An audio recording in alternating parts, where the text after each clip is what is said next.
اعوذ باللہ من الشیطان الرجیم بسم اللہ الرحمن الرحیم وما تکون فی شأن وما تتلو منہ من قرآن ولا تعملون من عمل الا كنا علیکم شہودا اذ تفیضون فیہ وما يعزب عن ربك من مثقال ذرة في الأرض ولا في السماء ولا أصغر من ذلك ولا أكبر إلا في كتاب مبين۔ اور اے پیغمبر، تم جس حالت میں بھی ہوتے ہو اور قرآن کا جو حصہ بھی تلاوت کرتے ہو، اور اے لوگو تم جو کام بھی کرتے ہو، تو جس وقت تم اس کام میں مشغول ہوتے ہو ہم تمہیں دیکھتے رہتے ہیں، اور تمہارے رب سے کوئی ذرہ برابر چیز بھی پوشیدہ نہیں ہے، نہ زمین میں نہ آسمان میں، نہ اس سے چھوٹی نہ بڑی، مگر وہ ایک واضح کتاب میں درج ہے۔ قیامت میں انسانوں کے دوبارہ زندہ ہونے کو مشرکین عرب اس وجہ سے ناممکن سمجھتے تھے کہ اربوں انسان جب مر کر مٹی کے ذرات میں تبدیل ہو چکے ہوں گے، اس کے بعد ان سب کو اکٹھا کر کے دوبارہ زندگی کیسے دی جا سکتی ہے؟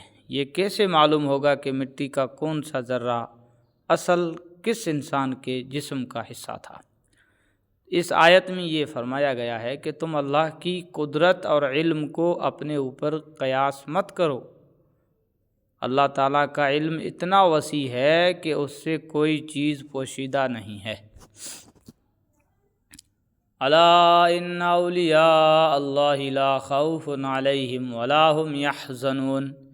یاد رکھو جو اللہ کے دوست ہیں ان کو نہ کوئی خوف ہوگا نہ وہ غمگین ہوں گے۔ اللہ کے دوست کی تشریح اگلی آیت میں کر دی گئی ہے کہ یہ وہ لوگ ہیں جو ایمان اور تقوی کی صفات رکھتے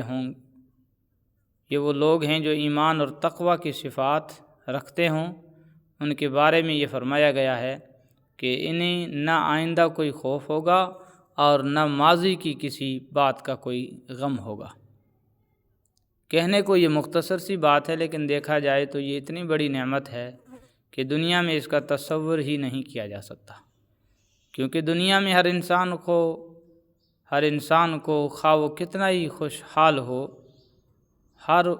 ہر وقت مستقبل کا کوئی نہ کوئی خوف اور ماضی کا کوئی نہ کوئی رنج پریشان کرتا ہی رہتا ہے۔ یہ نعمت صرف جنت ہی میں حاصل ہوگی کہ انسان ہر طرح کے خوف اور صدمے سے بالکل آزاد ہو جائے گا۔ الذین آمنوا وکانوا یتقون، یہ وہ لوگ ہیں جو ایمان لائے اور تقوی اختیار کیے رہے۔ لہم البشریٰ فی الحیاۃ الدنیا وفی الآخرۃ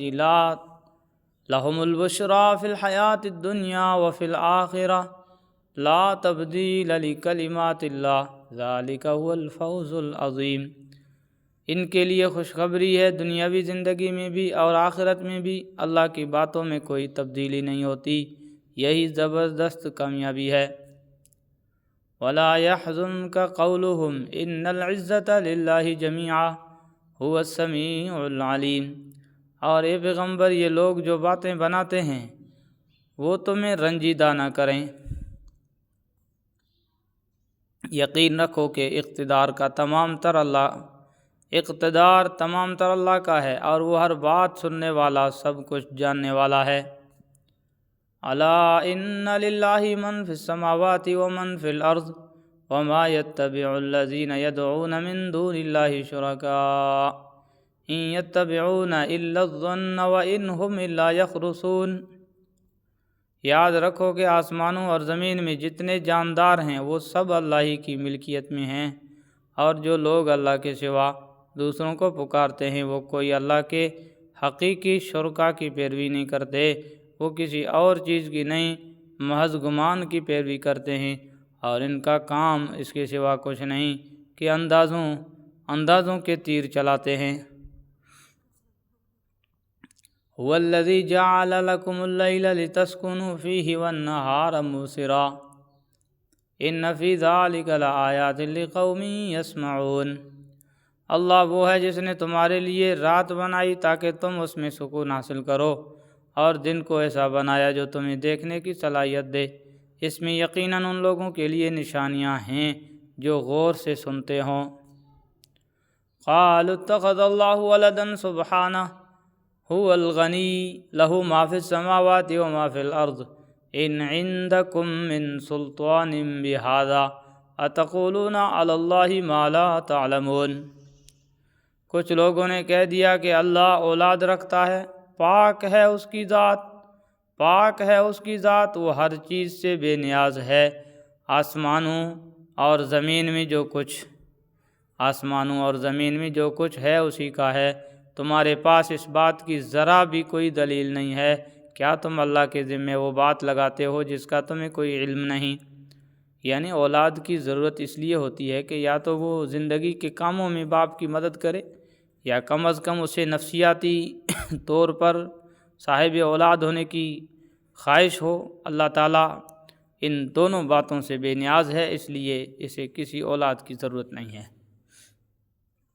قل ان الذین یفترون علی اللہ الکذب لا یفلحون، کہہ دو کہ جو لوگ اللہ پر جھوٹا بہتان باندھتے ہیں وہ فلاح نہیں پائیں گے۔